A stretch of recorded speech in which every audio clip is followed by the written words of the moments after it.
Wow, ladies and gentlemen, so this is a fascinating piece of news. There's a new report from the Rolling Stone.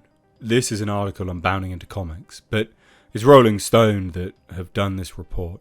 And it states that HBO and Max executives created an army of troll accounts on social media to specifically target critics of their movies and television shows. Okay. I mean, you'd think ultimately you would just make better TV shows rather than attacking the individuals that are criticising you. Because they're criticising you for good reason. It's quite insane, to be honest. It doesn't come as a massive surprise. It's one of those things that a lot of people knew anyway. Especially when you look at YouTube and you look at some of the comments on trailers, you go, well, they're clearly bots. Disney, for instance, is a massive proponent of using bots on their trailers. But most studios are doing it now.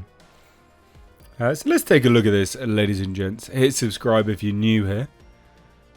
So this new report details that HBO and Max executives Casey Bloys and Kathleen McCaffrey created an army of trolls to target critics of their movies and TV shows.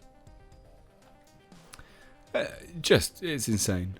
So the new report comes from Cheyenne Roundtree at Rolling Stone, who claims that Bloys and McCaffrey discussed, and I quote, what they called a secret army to fire back at several TV critics on Twitter, now known as X. Stupid name, change it. Side note, I don't really care about the name. Anyway, as well as anonymous commenters on articles about HBO programming, according to text exchanges reviewed by Rolling Stone. So it then goes on to detail that the executives trolled television critics with snarky responses from a fake Twitter account and dropped pro-HBO comments on trade publication stories such as Deadline. These people literally hate you. They think, ladies and gents, that they can just continue to make garbage and nothing will happen. And by and large, that is true. But the chickens are coming home to roost now, you know, as you might say. But these individuals genuinely hate you. They don't care. They don't care that they're getting criticism. And this failing up in the movie and TV business is genuinely a thing. I mean, these people shouldn't have nearly as much success as they do. And then the moment they get an ounce of criticism, their response is to troll them? Okay. So according to the Rolling Stones report, the documents they reviewed, which include text messages between Bloys and McCaffrey, are part of a lawsuit by former HBO staffer Sully Tamori that accuses HBO of harassing and retaliating against him after he disclosed a mental health diagnosis. So in the lawsuit, Tamori alleges he created fake online accounts to respond to critics. So this has only come out by proxy. This wouldn't have come out otherwise, by the way. It has only come out because Tamori is entering into a lawsuit. So allegedly, McCaffrey came to Tamori and informed him, Bloys always texts me asking me to find friends to reply. Can you imagine these people, this person, right? These people sat there at home reviewing articles, reviewing videos. It's insane to me that these people, millionaires, right? Millionaires on the ivory tower, care that much to sit there and review stuff. That they literally go to one another and go, they're texting me asking me to find friends to reply. Is there a way to create a dummy account that can't be traced to us to do his bidding? I mean, the narcissism of these people is beyond me. It's beyond the realms of normality. You and I simply don't understand this level of narcissism at all. So I should hope not anyway. Tamori's lawyer, Michael Martinez, informed the outlet, first and foremost, I think this lawsuit is about HBO's culture and how it fosters a dynamic of ongoing harassment and discrimination in the workplace. Yeah, maybe, but also harassment of critics. They joke about people outside of HBO. They joke about people within HBO. You suffer through some bullying until you can't suffer anymore. I mean, I don't care about, jokes, and I'm not interested in that. But this harassment of people, criticisms, I mean, that's insane. So interestingly, one of the troll accounts created by Tamori used identity politics to lampoon critics. In response to a criticism of Joss Whedon's The Nevers by the New York Times' James Ponywozik, interesting name, the troll account created by Tamori posted, how shocking that two middle-aged white men, you and Hale, are shitting on a show about women.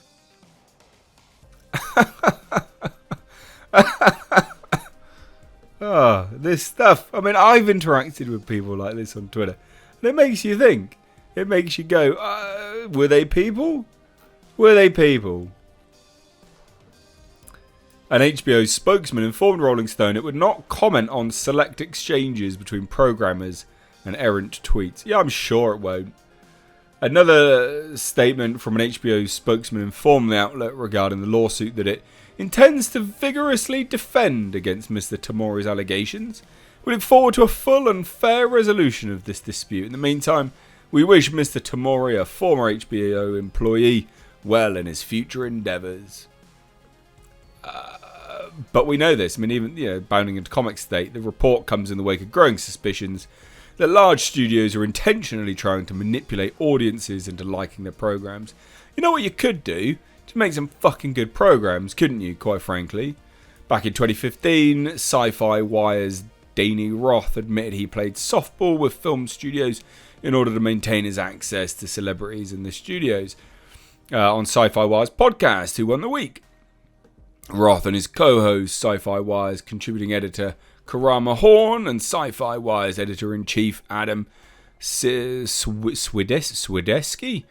were discussing the recent changes to Rotten Tomatoes, following fans indicating they were not interested in seeing Disney's upcoming Captain Marvel movie.